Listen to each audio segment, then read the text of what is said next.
Hey y'all, welcome back to the Bourbon Basement here in beautiful Morgantown, West Virginia. We have what promises to maybe be a new classic on the table. Tell the people about it. We've got a Knob Creek here. This is new. This is different. This is the Blenders Edition 01. We're guessing it's a new series. Let's get into it.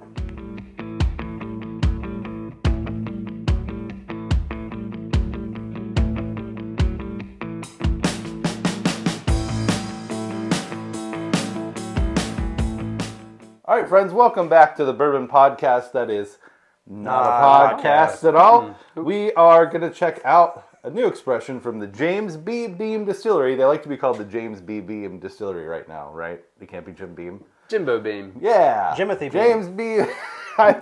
They're going for that one next. But we've got a new expression. I think it just came out in March of this year.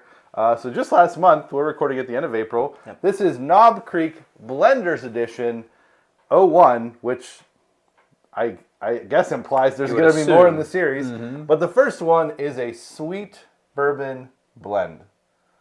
Are you excited about this one? I am. I'm excited about it. What is it? 106 proof? It's got a nice proof point. It also carries 10 a years? 10-year age statement. Wow. And guess what the Value. MSRP is on this? What? 40-ish? 45-ish? Given it's kind of... It's almost like I told you before we started recording.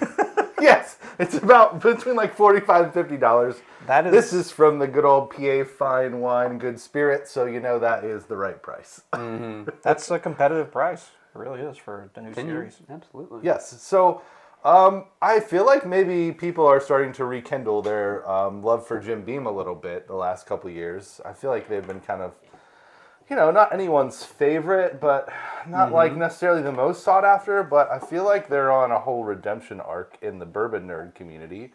Have you found yourself drawn to any other James Beam products recently? Trying to think of what... I was drinking this beforehand. Getting a little head start on things. Yep. The 21 year that we did earlier. That was pretty good. Lovely. Yeah, that's gotten a lot of hype. I feel like people were down a little bit on the 18 year. That's a thing. The Knob Creek or the little books are like hit and miss. Seems like for people. Yeah. The Booker's Reserve was pretty good. Yeah. Reserves. Because people I think got a little burnout on Booker's. I think maybe that's the story with Jim Beam. Jimmy Beam. With old Jimothy. Is they've got some great core products, but people have just gotten a little bit burnt out on them. And now they're revamping a little bit. So I appreciate this. Yeah. This move. That was going to be my note, is like kind of what you were saying, but like that tells me that they're listening, to some degree, like that they're trying to experiment a bit more. The reserves being finished in something. That's the first time I think Booker's had done that, for not Little Book at least. So yeah, cool to see. Yeah, it reminds me a little bit that they're like grifting off some of the other success stories, like a Blenders edition, like they're highlighting blending, or makes me think of like Maker's Mark wood finishing series. They have like the Heapers, the Stewards. They're trying to put focus on different aspects of the production process. So this one, I'm assuming, and from reading their presser, that this was to highlight the blending techniques and how difficult that job can be to kind of, when you're working with, I assume, giant batches, to dial in one that has a sweeter than normal profile, especially when Knob Creek generally is kind of sweet, right? Often can like be, the regular Knob Creek offerings, even like the 12 year is probably the spiciest of the bunch, but it's still pretty sweet. Yeah. So this is supposed to be especially so. It also makes me think of Penelope Architect, because it's got this fun diagram on the side that highlights all the different areas. Oak, char, smoke, caramel, vanilla, sweet, spicy. And it's got all those kind of like Penelope has on a couple of their Architect bottles. So I feel like they're maybe learning and observing. This is an amalgamation. As a data nerd, I appreciate it. So. Some others. The nose is nice on this, at least. Big sweet, big corn. Yeah, I feel like it's very true to the sweet aspirations on this one.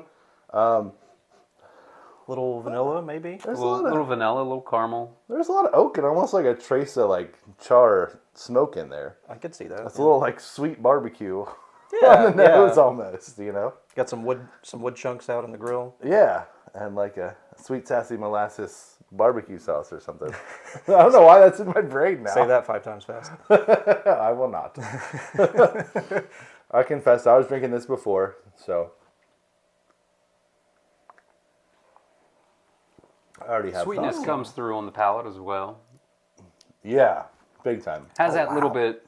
It's not as bad as like that Dickel dusty peanut, but Knob Creek still has a little bit of that sort of peanut shellness to it. I just get ever so faintness of that. Yeah, like, people put salted peanuts in Coke and the peanut flavor creeps in. That's happening in this. They don't mention it on the profiles in any of their releases or on the thing, but that little faint nuttiness is there. But it feels like it's a nuttiness that has a nice age to it. So It does. Yeah, that age it definitely doesn't go comes crazy through. on your palate. But, man, there's a lot of, like, vanilla carameliness on it. I'm getting a little... Shoots straight forward. a good bit of oak for 106, 105, 106 proof. Might come from the 10-year age. Yeah. Yeah. It's got... Sorry, go ahead. No, I'm talking too much. Do it. I was going to say the color is a little lighter than I would have expected for a 10-year. More so looking at the bottle than the glass, I think. The legs are still quite nice on it, so it's got a good viscosity to it. There's a note that I'm kind of getting at. Well, it's more of like a culmination of notes, as I tend to do. Cream soda. Like the vanilla note kind of builds into with some of the spices and stuff, almost kind of coal-ish. Cream soda barbecue. There you go. This almost has like a little fruity characteristic through the back half of the palate, like a dark cherry or something. Dark cherry, maybe fruitcake? I don't even like fruitcake. I can see that. But we get in a good fruitcake way? more than any other bourbon channel. A lot of fruit cake. Yeah. Fruit forward Where pastries. the fruit cake. Or some sort of fruit baked item. Yeah. Not necessarily the Christmas fruit cake that you're thinking, but something in that family. The internet could take that a lot of directions. Unfortunately. It is the internet. We're just being true to our taste. Yeah. I don't think that makes it better. I have a bad tendency to go towards baked goods, but I don't know. Maybe that just speaks to what I like to eat. Who knows?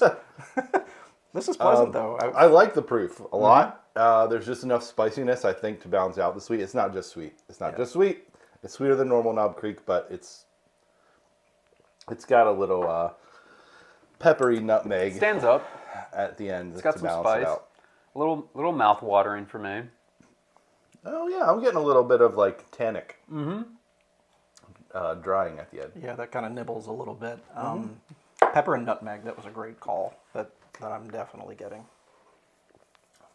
I don't know. I'm also trying to think, like, it's been a little while since I've had just plain Knob Creek. So, like, what I remember that being like versus what this is like.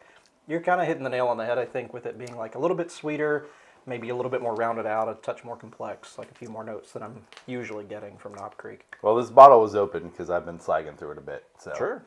It's had some time to open up. Yeah, it has had that. So, good bottle. All right, Knob Creek Blenders Edition, 10-year sweet bourbon blend, Blenders Edition 1. So what do we think as far as communion wafers? Let's give it some wafers. Give us some ratings. Yeah. How much does this remind us of the Lord Jesus? On the nose, probably in the middle of the road somewhere. I'm going to give it a 3. Okay. Gonna give it a 3. It's nice. 3.5. It's not crazy. Above average. But I think we can't do quarter scores, but I'm between you guys. I'd love if we could. So I think I'm gonna stick with 3. It is pleasant. It is. I will say it is agree with Ryan here. It is above average. It's a little bit sweeter. It's a little more inviting. I like the nose quite a bit. nice. What about the palate? Paletta. Palette. I'm gonna stick with 3. I really like it. It's got a great balance. Above average. I'm going to stick at 3.5 on the palate. A lot of those characteristics that I liked on the nose follow through on the palate. Like vanilla, caramel, some tannin, some oak, but just very pleasant overall. And there's something impacting these scores too. I'm going to get there. Yeah. Okay. Yeah, same for me. I'm going to say 3 on the palate, though, because I want to go 3.5 on the finish. The palate's nice. It's nice and sweet. But for me, at least, like the first part of this in the palate before you get to the finish isn't overly complex. It's nice, but really, for me, the complexity comes in towards the finish, towards the back half. Yeah. I'm going to stick with a 3 on the finish. Right. I think the palate is nicely complex for what it is. I don't think the finish is as complex, but the age comes through really nicely on the finish. So what notes it does have are very flavorful. So 3 for me on the finish. I'll actually bump mine back half of the wafer to 3. That's probably the low point of this bottle for me. And it could be some of those oaky, aged notes that I didn't enjoy stood out on that finish. Yeah. Sure. There's a little bit of like the bitter ethanoliness. A little dryness. Yeah. That's probably the one major flaw. So I'm the odd one out here. I like the finish a little bit more, but hey, this stuff's subjective, right? Yeah, so. Nice. But on the overall, I mean, I gave it 3s across the board, but I feel like I want to give it a 3.5 because of the value that's there. Less than very drinkable. Yeah. And in this day and age in bourbon, if you're giving us higher age statements and lower price points, I feel like is worth some kudos. All the time. Let's just bring that. That should translate, especially from a big one like James B. Beam.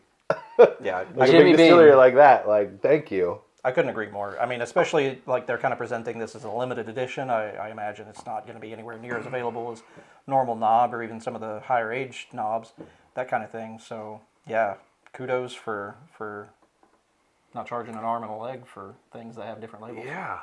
And what are we at? Are we at a 3.5 overall? I feel like the price point is going to bump that up at least a half a point. I think it's worth it.